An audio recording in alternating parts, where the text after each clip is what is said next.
Oke, baik. Saya percaya waktu kita menyembah, memuji Tuhan, amin. Tuhan ada di tengah-tengah kita, amin. Saudara, rasa atau enggak rasa, pasti dia ada. Sering kita terjebak, saya enggak rasa Tuhan ya. Jadi, di mana kita rasa ada Tuhan? Kenapa waktu nanti kita susah, ya. Baru kita lihat minta pertolongan Tuhan, tapi kita lagi senang, nanti kita lupa Tuhan, ya.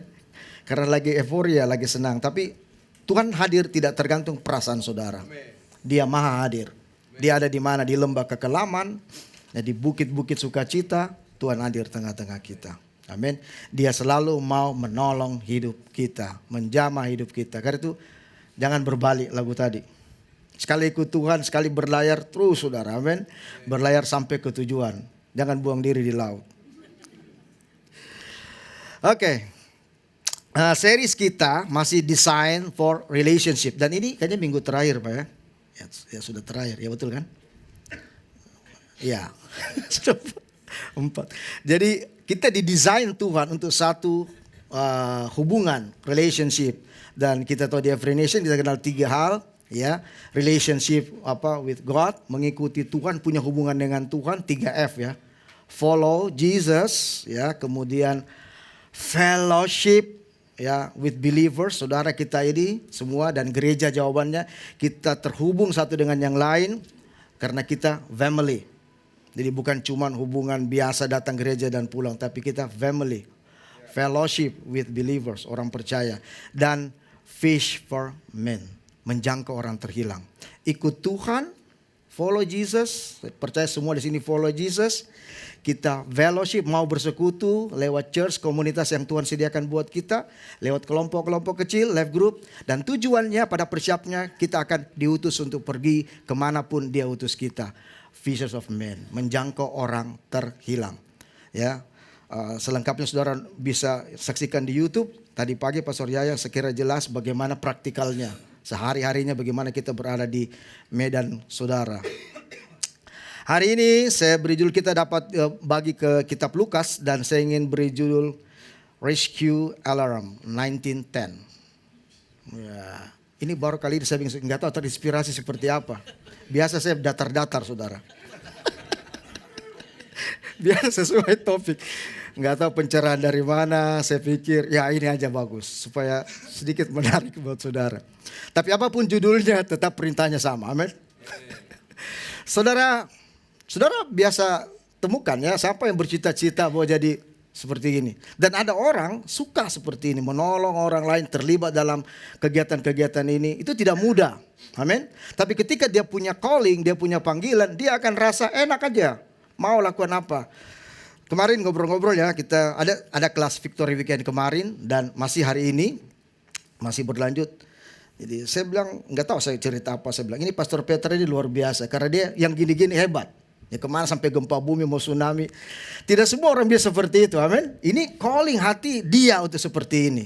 Ya, kalau saya barangkali saya masih oke, tidak mudah saudara. Tapi inilah kalau kita senang. Ya, nada mungkin dia nggak jadi pemadam kebakaran, jadi pastor. Tapi kalau calling kita akan lakukan itu apapun panggilan kita. Nah, tetapi kali ini kita belajar lebih jauh. Nah, saya kasih nama tim ini, ya, 1910. Adalah cari dan selamatkan yang terhilang. Wow, luar biasa kan? Nah, saudara, kenapa kita ambil dari sini?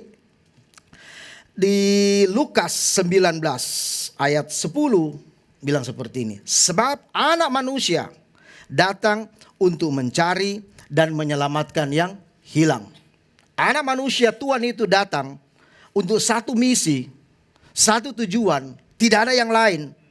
Mencari dan menyelamatkan yang hilang. Saya terinspirasi makanya dengan judul ini seperti itu. Itu Tuhan kita Yesus. Dan dalam kitab Lukas yang akan kita belajar ini, saudara, secara teologi tema sentral dari kata kitab Lukas ada di sini. Lukas 19 ayat 10. Jadi inti dari kitab Lukas adalah Lukas 19 ayat 10. Tidak ada yang lain. Itu poinnya. Bahwa selama saudara belajar dari Lukas 1 sampai selesai, poinnya adalah Lukas 19 ayat 10. Sebab anak manusia datang untuk mencari dan menyelamatkan yang hilang. Amin. siapa Lukas itu. Pesan misi yang dibawa dari Lukas ini adalah selamatkan jiwa-jiwa terhilang dan tersesat, sebab kerajaan Allah sudah dekat. Saya belajar kira-kira nilainya apa? Nilainya adalah satu jiwa berharga. Satu jiwa berharga di mata Tuhan. Ya, para penyelamat-penyelamat ini, mereka satu jiwa berharga. Even though bahkan mungkin ada hewan, dia akan selamatkan. Tidak peduli orang. Amin. Ada kucing kesayangan, ada anjing kesayangan, kemudian mungkin tuannya menangis. Kalau para penyelamat ini bisa selamatkan, dia akan selamatkan. Demikian pun saudara dengan visi daripada Lukas ini. Memberikan hati Yesus kepada gerejanya. Dan hati Yesus yang untuk disampaikan kepada setiap kita. Bahwa hal yang paling berharga adalah jiwa. Satu jiwa berharga di mata Tuhan.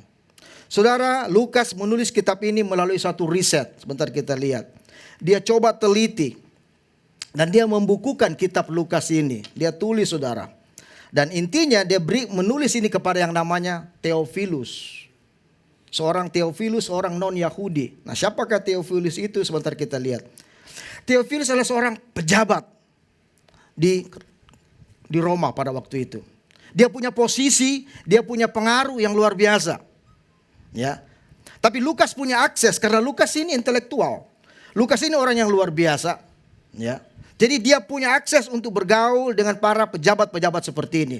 Tapi sama ketika Tuhan memilih Lukas menjadi alatnya. Dia tahu dan dia mengerti bahwa ada purpose Tuhan dalam hidupnya. Kenapa dia dipilih. Dan dia punya akses yang dekat dengan orang-orang hebat. Ya, enggak seperti Petrus kali ya. Petrus nelayan saudara. Ya, bahasanya sedikit kasar. Tapi Lukas ini orang hebat. Jadi dia penulis dan dibilang dia administrator yang baik. Dia bukukan kitab ini setelah melalui riset. Dan dia berikan, dia sharekan kepada yang namanya Theophilus itu saudara. Ya. Theophilus, dia menyebut katanya yang mulia. Ya, mendahului namanya. Lukas menuliskan ini kepada Theophilus saudara. Siapakah Theophilus itu tadi? Theophilus artinya teman terkasih Allah. Dari Theo dan Phileo. Theo itu Tuhan, Phileo itu Philia, Agape, Storge. Jadi dia teman kekasih Allah. Ada nama Theophilus di sini, saudara kekasih Allah. Seperti itu. Jadi nama kita punya arti ya. Jadi coba saudara lihat nama saudara. Oh enggak ada arti, tetap ada artinya. Ya. Saudara artikan dalam Tuhan, amin. Kira-kira seperti itu saudara ya. Jadi ada Phileo, Storge, Eros, Agape. Nah kita lihat di Lukas 1 ayat 1 sampai 4. Saya intro dengan ini. Theophilus yang mulia. Banyak orang telah berusaha menyusun suatu berita tentang peristiwa-peristiwa yang terjadi di antara kita. Jadi ada gosip di antara mereka. Ketika dia bagi hubungan, wah ini hamba Tuhan berbagi hubungan dengan pejabat, dengan siapapun. Iya kan? Pasti orang sorot juga seperti itu. Tapi juga ada ajaran-ajaran yang lain sebelum itu. Nah, Lukas tahu nih apa yang harus dia sampaikan supaya Theophilus tidak hanya mengenal Yesus, tapi dia mau sampaikan tujuan yang sebenarnya. Kenapa you dipanggil oleh Yesus? Hanya jadi pejabat kah? Hanya duduk di kursi yang hebat kah? Pasti ada tujuan Tuhan buat Bapak Theophilus yang mulia. Kira-kira begitu. Amin. Sama halnya dengan kita. Siapapun saudara-saudara punya posisi, punya pangkat, dimanapun saudara berada, camkan ini bahwa tidak kebetulan Tuhan promosikan saudara. Tuhan bawa saudara dengan maksud tertentu untuk memberitakan kerajaan Allah. Dengan cara kita masing-masing yang Tuhan berikan buat kita. Saudara, seperti yang disampaikan kepada kita oleh mereka. Yang dari semula adalah saksi mata pelayanan firman. Karena itu setelah aku menyelidiki dengan seksama dari asal mulanya, aku mengambil keputusan untuk membukukannya dengan teratur bagimu. Jadi memang spesial buat Theophilus. Ya. Supaya engkau dapat mengetahui bahwa segala sesuatu yang telah diajarkan kepadamu sungguh benar. Jadi dia nggak mau Theophilus ini ragu-ragu. Saudara, bahwa semua yang diajarkan kepada saudara itu sungguh benar. Amin. Dia mau supaya benar-benar sahabatnya ini ya mengerti rencana Tuhan dalam kehidupan dia. Baik, ayat bacaan kita, saya intro tadi saudara, supaya saudara tahu latar belakangnya seperti itu. Dan apa aplikasinya buat kita. Ya, supaya saudara tangkap ini. Bahwa pertama, Lukas 10 ayat 1 sampai 20. Panjang sekali ayatnya. Ya, tapi saya coba eksposisi dan membagikan dalam 3 poin yang besar. Yang pertama saudara, kita ini agen misi di kota-kota. Seorang agen. Saudara setuju atau enggak setuju, begitu kita terima Yesus, Tuhan mengutus kita di dunia ini. Seperti domba di tengah serigala. Tadi pagi sudah dibagi Pastor Yaya. Ya, kita ada di kota-kota, di agen-agen di mana Tuhan tempatkan kita. Di mana di perusahaan saudara, tempat kerja saudara, ya, family, kampus, kita agennya Tuhan. Dari 1 sampai 8, tapi saya coba ayat 1, 2, dan 3. Ini poin dari 1 sampai 8. Kemudian daripada itu Tuhan menunjuk 70 murid yang lain. Jadi ada murid-muridnya, 12 muridnya. Tapi dia menunjuk 70 murid yang lain, kelompok yang lebih besar. Lalu mengutus mereka. Orang yang ditunjuk Tuhan, orang yang dipilih Tuhan pasti akan diutus oleh Tuhan. Karena saudara setuju atau tidak setuju, begitu saudara terima Yesus sebagai Tuhan, saudara menjadi utusan Tuhan, apostelonya Tuhan. Saudara menjadi misionarinya Tuhan. Saudara menjadi agennya Tuhan di dunia ini. Kenapa Tuhan perlu agen? Kenapa dia tidak perlu, dia hanya bisa malaikat-malaikat kan? Tapi karena dia menghormati saudara. Amin. Dia mau saudara sungguh-sungguh menikmati hubungannya dengan Tuhan. Dan saudara percaya kepada dia. Menunjuk 70 murid yang lain. Lalu mengutus mereka berdua-dua mendahuluinya ke setiap kota dan tempat yang hendak dikunjunginya. Dia mengutus berdua-dua. Jangan jalan sendiri. Bagi tadi juga kita hidup berkomunitas. Hidup tidak sendiri. Dalam kekristenan jangan hidup sendiri. Amin. Paling penting bahwa kita punya komunitas yang baik. Berdua-dua, berempat baik, berlima. Kita di life group. Gitu kan. Mari kita bangun ke cara hidup seperti ini saudara. Mendahului mereka.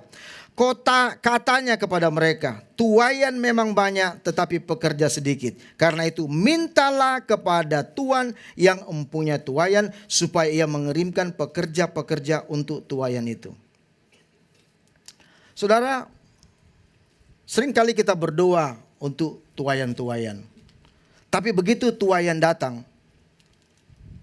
tuaian itu bisa hilang lagi. Sering kali kita seperti ini. Jadi kita buka pintu depan kita, gereja kita, tapi pintu belakang juga terbuka. Begitu orang datang dan masuk seperti restoran saja nanti. Oh bagus ini. Saya di sini, tapi saya juga akan keluar lagi. Kenapa? Yesus mau kita memuridkan orang-orang ini. Itu hati Tuhan saudara. Dia berikan perintah bukan hanya ke 12 murid, kepada ke 70 murid. Komunitas yang lebih besar. Dan dia berbicara kepada saudara dan saya bagi gerejanya. Komunitas yang lebih besar lagi. Minta pekerja. Tuaian gak ada masalah. Tapi pekerja.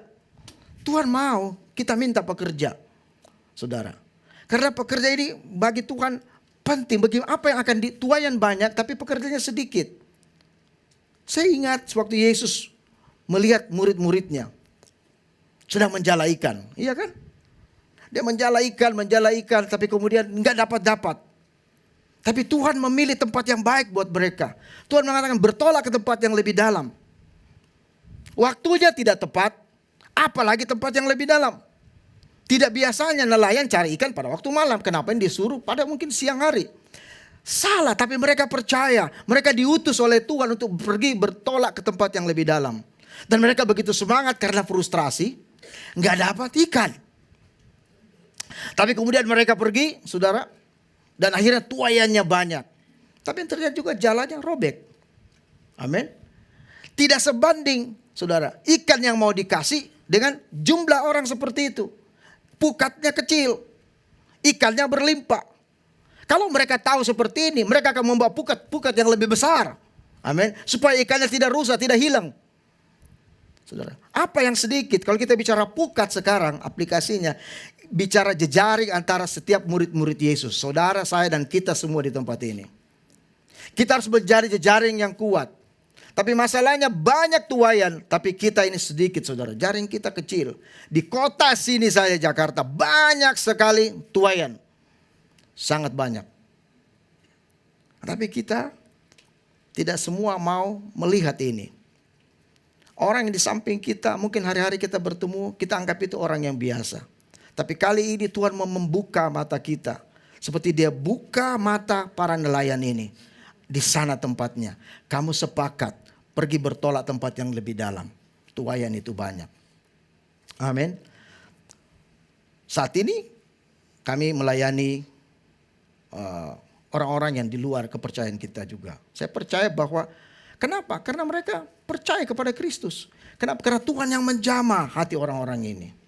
Satu sedang mengikuti Victory Weekend kemarin, sebentar lagi yang dua akan menyusul. Ada begitu banyak saudara. Kalau kita mau lihat bagaimana Tuhan bekerja. Nah, apa yang terjadi?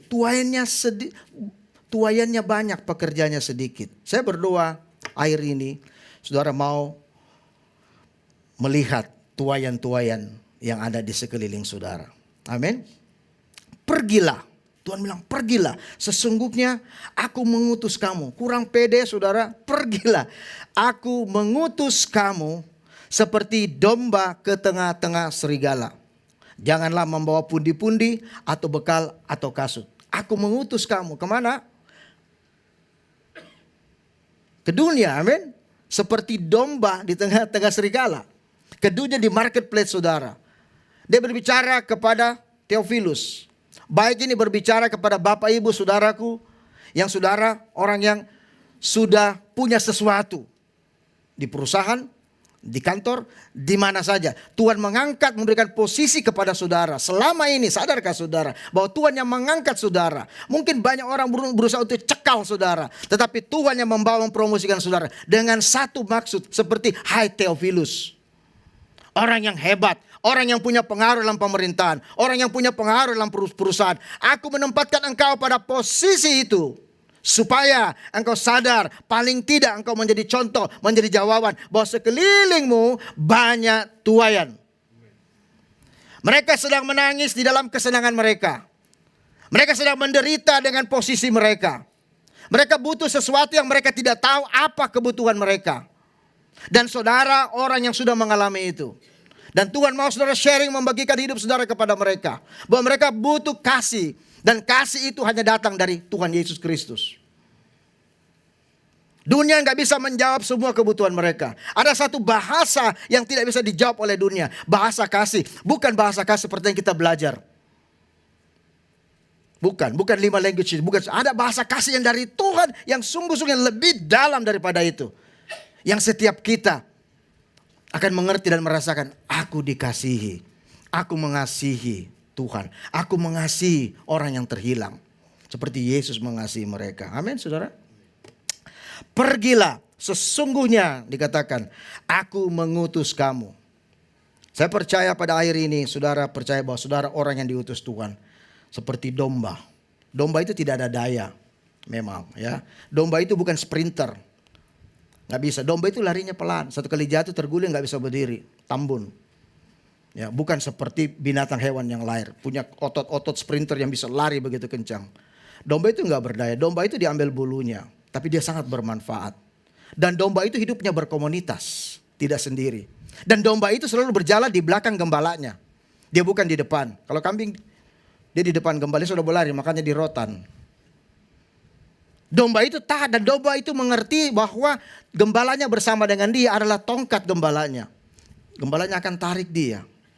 Itulah kita orang percaya, murid Yesus. Kita domba-domba Allah.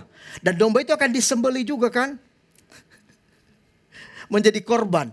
Mungkin saudara pikir aduh capek korban dan semuanya. Itulah korban saudara. Amin. Saudara tidak mati harus keluar darah saudara buat orang dimenangkan. Tapi dengan pengorbanan waktu saudara, dengan hal kesibukan saudara yang lain, saudara mau bayar harganya dan mengatakan, Tuhan aku mau Tuhan.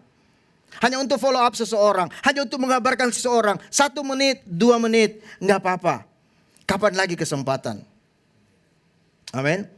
Belum lama, awal tahun, tetangga saya di depan rumah. Wah kau ini ribut, selain kalau bicara, wah memang heboh, tembus sampai rumah saya.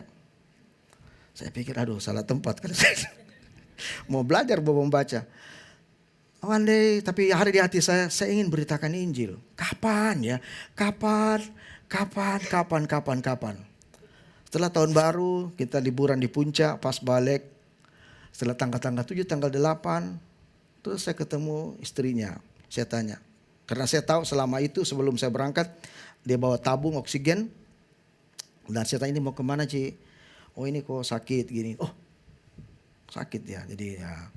Balik dari sana, saya tanya lagi, kan sepi-sepi nih. Mana kokonya?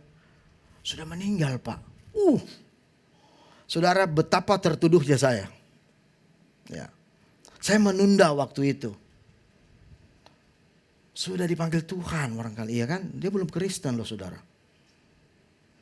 Aduh, saya merasa tertuduh sekali. Saya bilang sama istri saya, kenapa saya gak berani saja beritakan Injil sama dia ya? Pas depan rumah saya. Kenapa saya tidak beritakan Injil kepada dia? Saya sangat tertuduh sekali. Tapi saat itu momen buat saya untuk sekarang saya gak mau tunda-tunda waktu lagi. Ya, saya gak mau tunda. Tapi saudara, ya semua atas izin Tuhan, amin. Tapi itu menjadi pelajaran buat saya. Gak mungkin saya bangkitkan dan saya injili lagi. Gak mungkin. Tapi masih banyak orang yang hidup yang perlu Injil, amin. Injil itu kabar baik saudara, masih banyak. Ya, masih banyak di ladang saudara, di komunitas saudara. Nah, jadi apakah tujuan keselamatan kita? Kita diselamatkan untuk menyelamatkan orang lain, amin. Jangan selfish.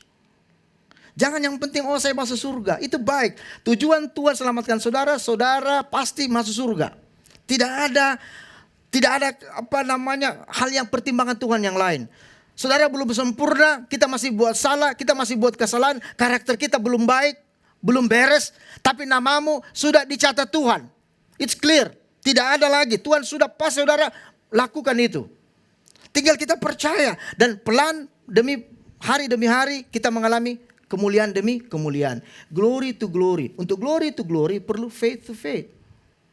Perlu langkah iman kepada langkah iman kepada langkah iman. Setiap iman keputusan kita yang kita ambil walaupun itu berat, itu menjadikan kita mulia. Kita dikuduskan, sanctification. Kita makin dikuduskan. Tapi kita perlu iman. Iman itu perjuangan. Berat saudara. Tapi perlu untuk menguduskan saudara. Begitu caranya Tuhan menguduskan kita. Saya percaya Tuhan memproses hidup kita. Ya, itulah kita diselamatkan. Jadi bukan hanya untuk kita. Yesus mati untuk semua orang. Yang kedua, saudara, kenapa tujuan keselamatan kita?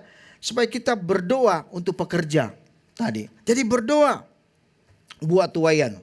Berdoa buat tuayan. Gereja dipanggil untuk berdoa dan gereja dipanggil untuk bermisi. Ketika saudara ada di tempat ini di Every Nation, kita dipanggil untuk gereja yang berdoa. Dan kita dipanggil untuk menjadi misi apa yang Tuhan mau, yang Tuhan berikan kepada gereja ini.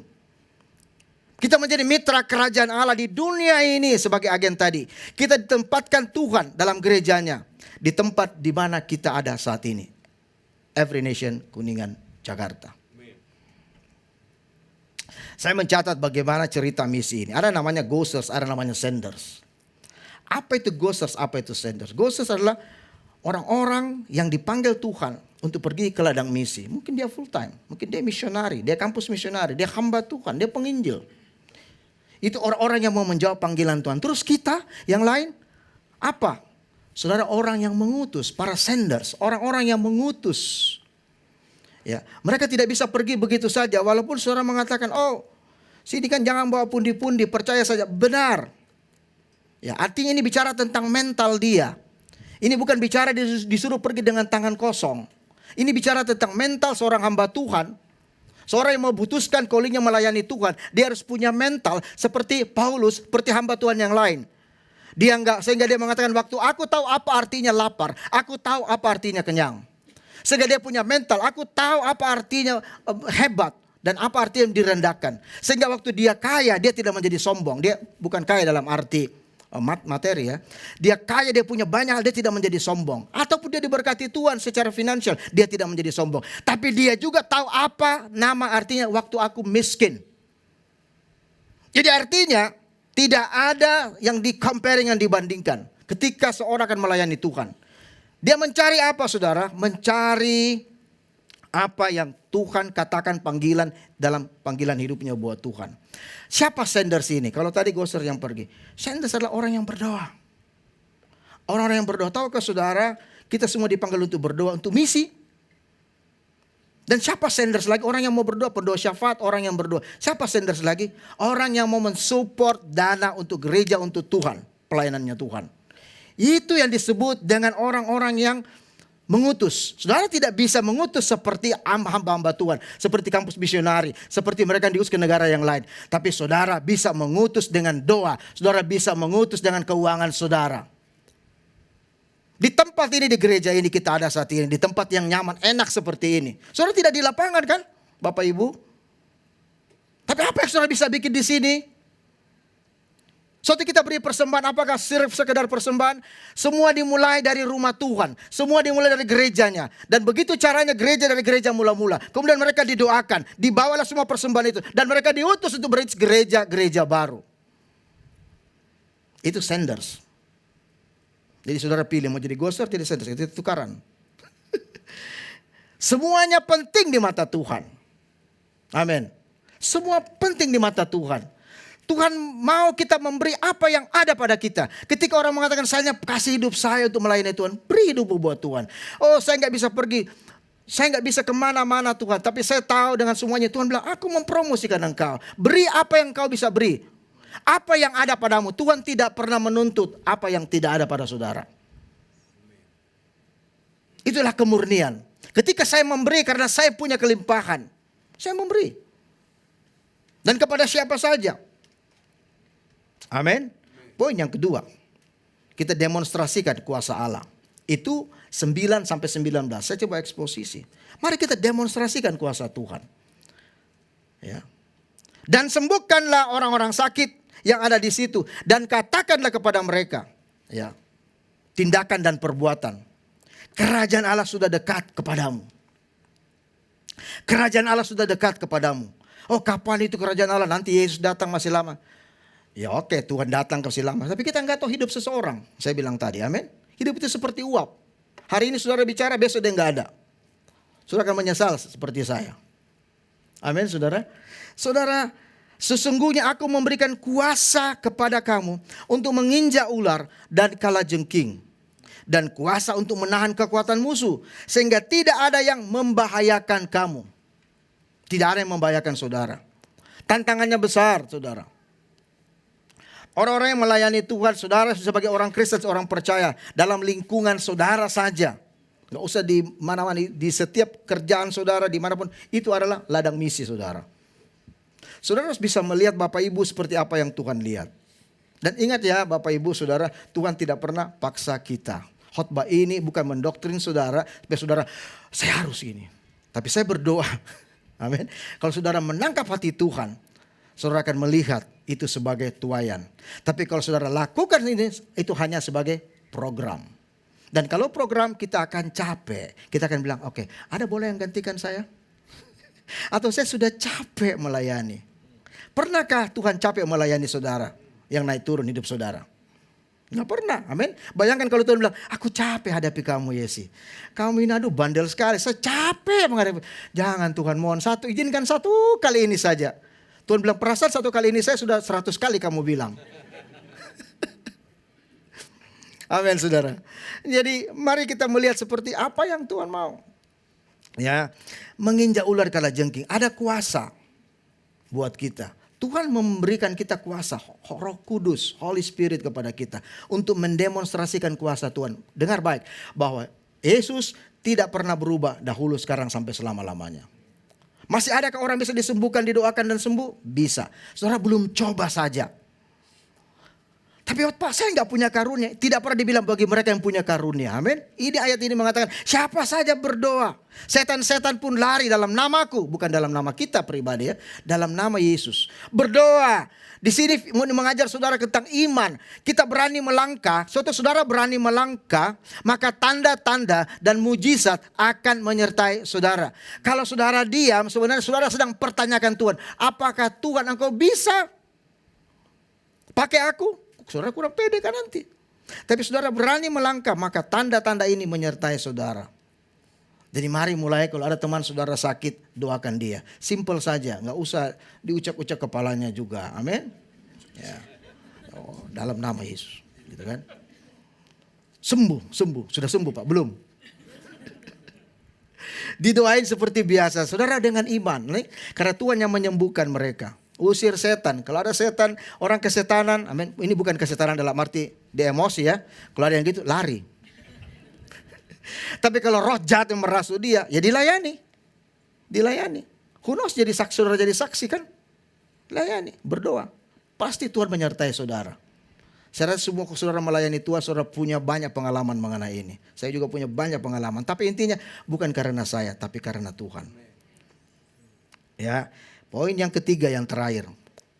Dari semua ini ayat 20. Kitab kehidupan. Nah ini luar biasa saudara. Ayat 20 dikatakan, namun demikian janganlah bersuka cita karena engkau bisa mengusir setan-setan, kira-kira gitu. Atau roh-roh itu takluk kepadamu. Tetapi bersukacitalah karena namamu terdaftar di mana saudara? Iya, bukan di catatan sipil saja. Saudara, catatan sipil agak apa ya saudara? Ya saudara harus ngurus ini, ngurus itu. Wah banyak harus disahkan segala macam ya kan. Pergi lagi kemana, ke kelurahan, mau catatan sipil. Tapi ini nama saudara otomatis ditaruh di surga. Dalam apa? Dalam kitab kehidupan surga. Jadi saudara, kenapa kita harus bersuka cita? Satu, karena kita dibebaskan dari dosa. Dan kita sedang menuju surga. Mau kemana saudara ini? Amin. Saudara, tujuan saudara pasti jelas, alamat saudara jelas, bukan alamat palsu Ayu Ting Ting. Alamat saudara di surga sudah pasti. Kecuali saudara tidak mau ke sana, saudara keberatan kepada Tuhan. Bilang kayaknya saya nggak mau dulu. Salah alamat. Tapi sudah pasti Tuhan memilih saudara. Amin. Saudara sedang menuju surga. Tapi untuk menuju ke sana, karena sana tempatnya orang-orang kudus, saudara, kita diproses oleh Tuhan di dunia ini. Nggak enak. Amin. Tidak nyaman. Banyak hal saudara tidak salah, dibilang salah. Kalau saudara salah ya minta maaf. Kan clear, semua aturannya jelas. Tapi sedang diproses oleh Tuhan. Nggak enak kalau diproses saudara. Tidak nyaman. Saudara, saya suami istri waktu proses kan.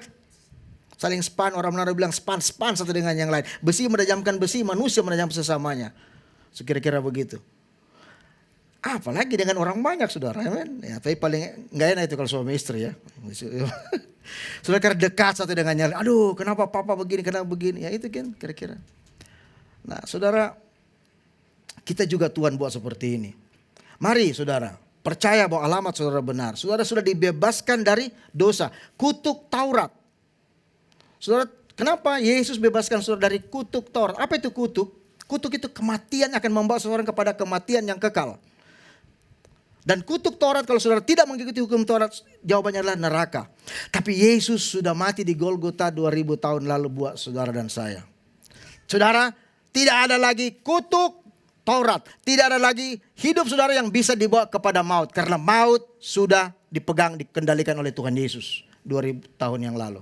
Makanya dia berkata, hai maut, di mana kesengatmu? Enggak ada lagi. Maut tidak ada sengatnya lagi. Maut, hal-hal yang jahat boleh datang menakut-nakuti kehidupan saudara. Tapi dia tidak punya kuasa untuk membawa saudara ke sana. Dan Tuhan tidak pernah berhitung yang mana saudara sudah diputihkan darah kehidupan saudara.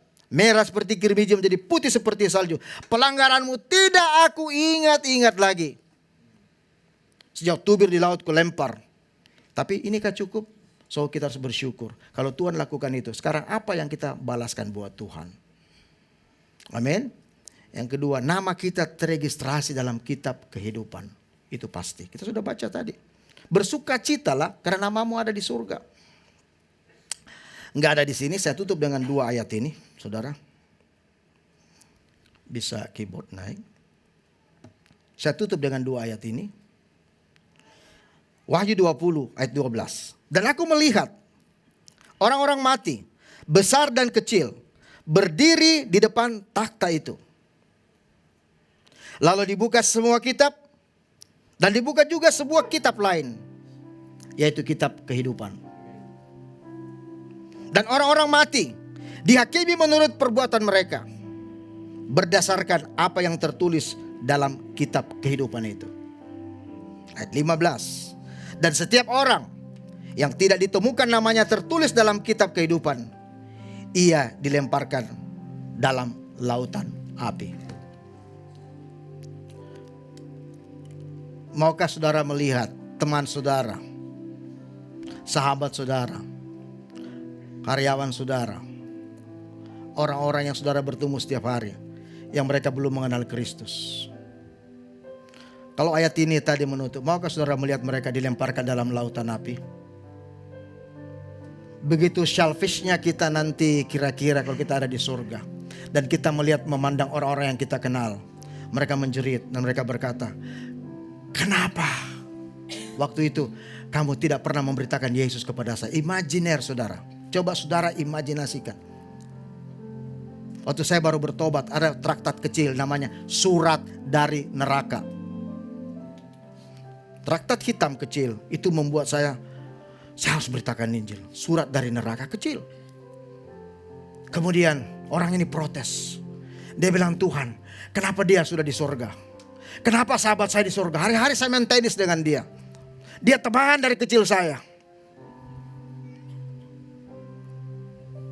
Hidupnya memang baik. Dia taat beribadah. Dia orang Kristen. Saya orang hidup amburadul. Saya tidak tahu tujuan hidup saya kemana. Tapi saya bersahabat dengan dia. Kenapa dia tidak pernah memberikan kabar baik kepada saya? Dan orang ini dalam mimpinya, seperti dia bangun dan dia dapatkan surat itu, dia menangis. Kenapa pada waktu itu?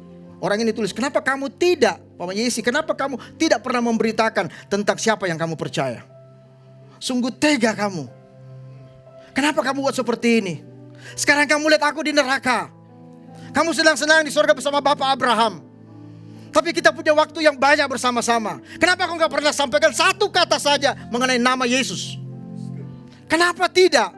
Biarkan aku yang mencari nama itu. Sebut satu nama itu saja. Biarkan saya penasaran mencari siapa itu Yesus. Ini bukan cerita benar. Tetapi kemudian orang ini bangun. Dan dia menangis saudara. Dia menangis. Dan dia berjanji, Tuhan, aku akan memberitakan namamu. Apapun situasinya. Apapun keadaannya. Saya percaya hari ini saudara tidak hanya mendengar firman Tuhan.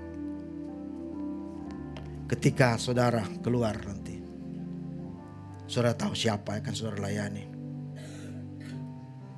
Sementara kita nyanyikan lagu ini, saya mau saudara ingat, satu orang saja, satu jiwa berharga di mata Tuhan, satu saja yang kita bawa waktu kita worship menyembah Tuhan. Dedikasikan dia sebagai persembahanmu kepada Tuhan. Bawa dia sebagai korban, bukan korban binatang, hewan-hewan, tapi bawa dia kepada Tuhan. Tuhan, ini satu jiwa, entahkah itu keluarga, family, tapi orang-orang yang dekat dengan saudara. Di Jakarta kah, bukan di tempat mana? Siapakah satu orang itu? Aku berdoa Tuhan mengingatkan saudara, satu jiwa yang berharga di mata Tuhan. Biar itu berharga bagi saudara. Let's worship. Dan saudara mulai berdoa. Katakan pribadimu dengan Tuhan. Tuhan, aku rindu orang ini mengenal Yesus. Paling tidak saudara berdoa. Kalau saudara gak sempat, saudara berdoa. Kalau dia jauh, saudara berdoa. Mari kita, saudara memutuskan ikut Yesus. Bukan hanya mau yang senang. I have decided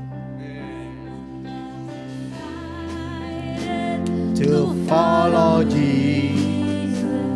No turning back, no turning back. I have decided Yes, Lord. to follow Jesus. No turning back, no turning I have decided to follow Jesus.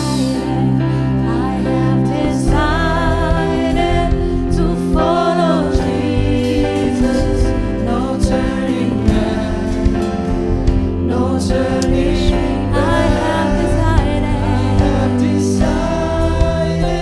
to follow Jesus. Yes, Lord. No turning Mari bangkit back. berdiri saudara. No turning Let's worship Him. back. Pray, pray.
kami bawa di altar-Mu nama-nama ini sebagai korban persembahan kami kepada Bapa. Kami bawa mereka kepada Tuhan. Selamatkan mereka Tuhan. Selamatkan mereka. Tolong mereka. Kalau saat ini mereka punya pergumulan, punya masalah, punya beban yang berat. Mereka tidak tahu harus berbuat apa. You are the way, you are the life. Engkau akan memperlihatkan jalan kepada mereka. Tuhan, terangi hidup mereka. Karena Engkau adalah terang. Kami percaya. Kami berdoa. Kami dedikasikan roh, jiwa, dan tubuh mereka. Tuhan jamah. Tuhan tolong. Tuhan jawab. Terima kasih Bapak. Ini doa kami. Ini doa permohonan kami. Sekaligus menjadi syafaat kami kepada Engkau. Tuhan, selamatkan jiwa yang terhilang ini. Di dalam nama Tuhan Yesus. Haleluya. Saudara yang percaya berdoa katakan amin. Berikan kemuliaan buat Tuhan Yesus.